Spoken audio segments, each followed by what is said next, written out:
Ladies and gentlemen, the President of the United States. Good evening, my fellow Americans. We now stand 10 years past the midpoint of a century that has witnessed 4 major wars among great nations.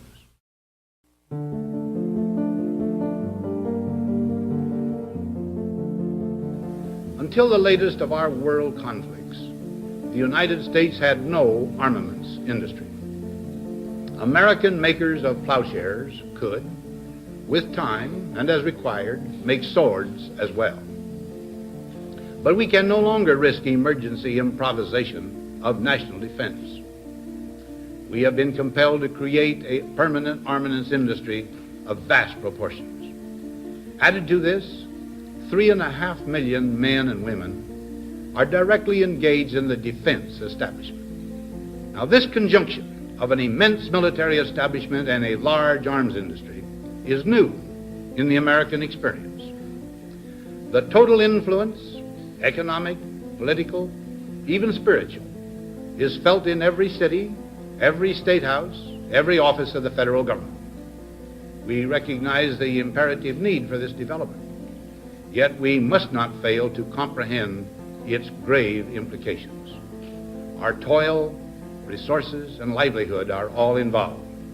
So is the very structure of our society.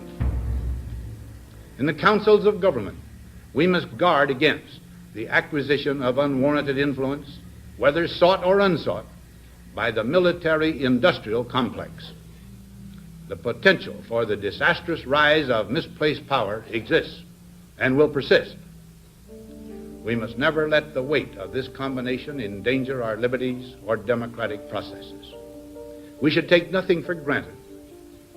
Only an alert and knowledgeable citizenry can compel the proper meshing of the huge industrial and military machinery of defense with our peaceful methods and goals, so that security and liberty may prosper together.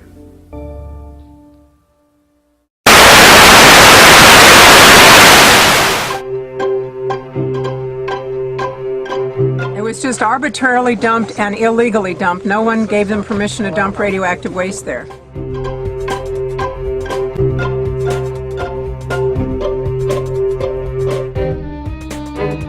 The rodents and the birds, Absolutely. Feeding and going all over our region. The rodents going in the water. I mean, there's a major issue here.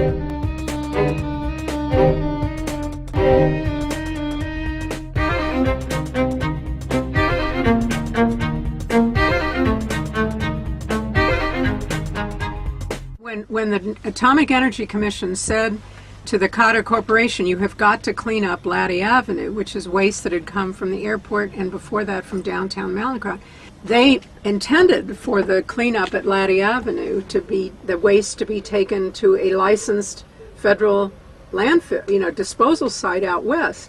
Instead, they illegally dumped it at Westlake Landfill in 1973. The takeaway message is the landfill's unlined.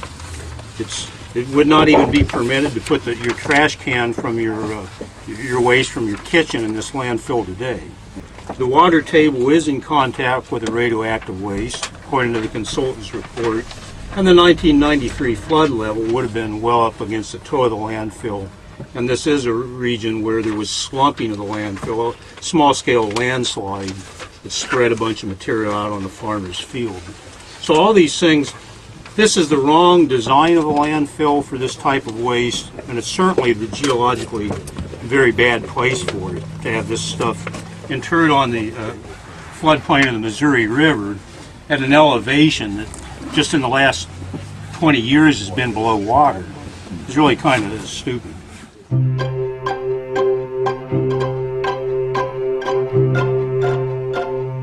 Already in contact with the groundwater, and the groundwater goes into the Missouri River, which North County and the city of St. Louis drink.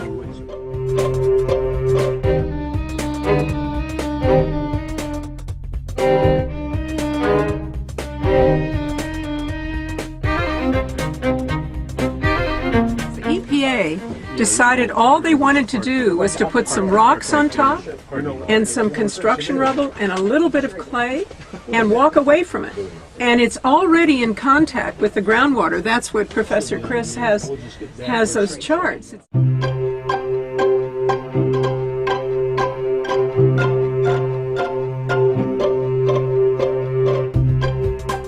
Able to see how large the site is, that this is over 200,000 yards of radioactive waste. So, it's a federal issue. What we are doing as elected leaders here in the city, and really also both the county, is raising awareness of this issue. We are asking for our federal government leaders to take notice. They actually have the control to speak with the EPA and to, transfer the site. We should put some pressure on the authorities to clean up.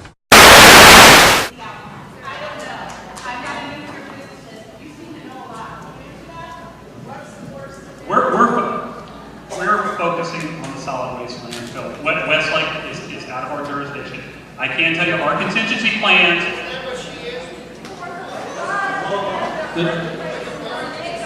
Ma'am, the answer that the EPA expressed tonight is an honest answer. We're studying the question. We don't know as we stand here today, but there's an important point to make here, and that is the weight of the evidence shows that there's adequate time for the agencies to consider that.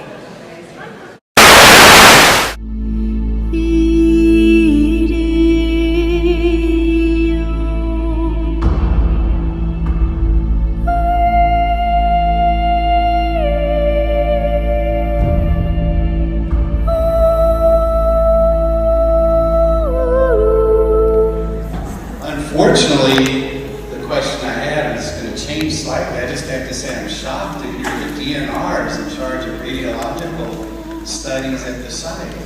DNR is underfunded and understaffed. Everybody knows that. And I love DNR, but they are not equipped to handle that task.